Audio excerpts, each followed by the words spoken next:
Olá, querido amigo do Grafia Cursos, seja muito bem-vindo. Hoje eu quero tratar sobre o tema igreja, noiva ou prostituta. Tem ficado conhecido muitas pregações de pessoas famosas que têm dito que a igreja de Jesus no século XXI não é mais a noiva de Jesus, mas é a prostituta, não de Jesus, né? Porque a igreja teria se prostituído em seu ensinamento e tal. Mas não é isso que nós vemos na Bíblia. A Bíblia ensina que a igreja é a noiva de Jesus e que Jesus vai entregar que o Pai vai entregar esta noiva a Jesus imaculada, vai entregar essa noiva sem defeito, sem mancha nem ruga, tá? Então, a palavra de Deus chama os cristãos no Novo Testamento por 42 vezes de santos. Os cristãos sempre são chamados de santos. E sempre no plural, porque só quem é santo, santo no singular, sozinho, é o próprio Deus, né?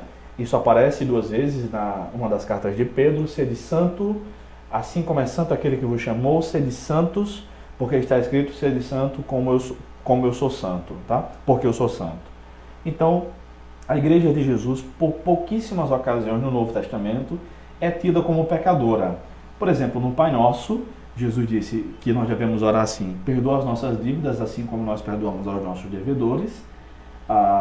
Na primeira carta de João, nós vemos que aquele que tem pecado deve confessar os pecados a Jesus e ser perdoado. E também João disse que aquele que diz que não tem pecado é mentiroso, né? E em Tiago, no capítulo 4, o texto chama a igreja de adúlteros, adúlteros e adúlteras. No grego só está no feminino, adúlteras, tá? Então, tirando essas três passagens, eu não lembro de outra em que a igreja é chamada de pecadora no Novo Testamento. Na verdade, a igreja é chamada de santa, tá? Outra coisa que precisamos observar a essa altura é que a Bíblia sempre faz comparações de maneira heterossexual no relacionamento de Deus com o seu povo, que é logicamente figurado, tá? Por exemplo, Deus é o pai do órfão, ele é o marido da viúva. O Salmo 103, versículo 13 diz: como um pai se compadece dos seus filhos, assim o Senhor se compadece dos que o temem. Não diz como uma mãe se compadece, tá? E Jesus é o noivo da igreja, que é a noiva, tá? Então, esse relacionamento de Deus com o seu povo sempre é de maneira heterossexual. De forma que a igreja, toda a igreja composta de homens e de mulheres, representa a noiva do Cordeiro, a noiva de Jesus, tá?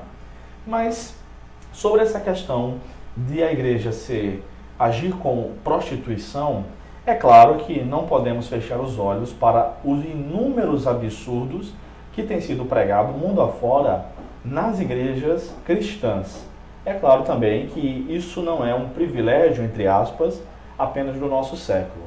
Já no primeiro século, os apóstolos escreveram cartas às igrejas que enfrentavam dificuldades, inclusive doutrinárias, como é o caso da igreja em Corinto. Se eu pedisse para você descrever as características da igreja de Corinto, talvez você pudesse enumerar algumas do tipo: uma igreja que não acreditava na ressurreição, uma igreja que tinha problemas entre os membros, uma igreja que enfrentava problemas entre as famílias nos casamentos, né? Capítulo 7 da primeira carta. Uma igreja que não sabia diferenciar o que era ofertado aos ídolos e o que podia ser ingerido. Capítulo 8 a 10 da primeira carta. Uma igreja que tinha problemas inúmeros na sua liturgia, problemas em relação aos dons e tudo mais. Mas notem que eu não perguntei quais os defeitos da igreja, e sim quais as características da igreja. E nós, geralmente, tendemos a pensar na igreja de Corinto, como nas demais igrejas, apenas nos seus defeitos. Mas é assim mesmo que Deus observa a sua igreja? Vamos ver como Deus observa a sua igreja na primeira carta aos Coríntios, capítulo 1, versículo 1 a 9. Veja quantas características desta igreja são alistadas pelo apóstolo Paulo aqui. 1 Coríntios 1, de 1 a 9, diz assim: Paulo, chamado para ser apóstolo de Jesus Cristo, pela vontade de Deus, e o irmão Sóstenes. Sóstenes era aquele que havia sido espancado numa sinagoga lá em Corinto, e agora está recebendo aqui, por meio de Paulo, um certo destaque de honra ao mérito, vamos dizer assim, tá? Por ter sofrido por Cristo. E aquela igreja é uma igreja apostólica, pois um apóstolo está escrevendo uma carta para ela. Segundo versículo, a igreja de Deus em Corinto. Essa era a igreja em Corinto, uma igreja de Deus. Aos santificados em Cristo Jesus. Assim Deus via aqueles irmãos.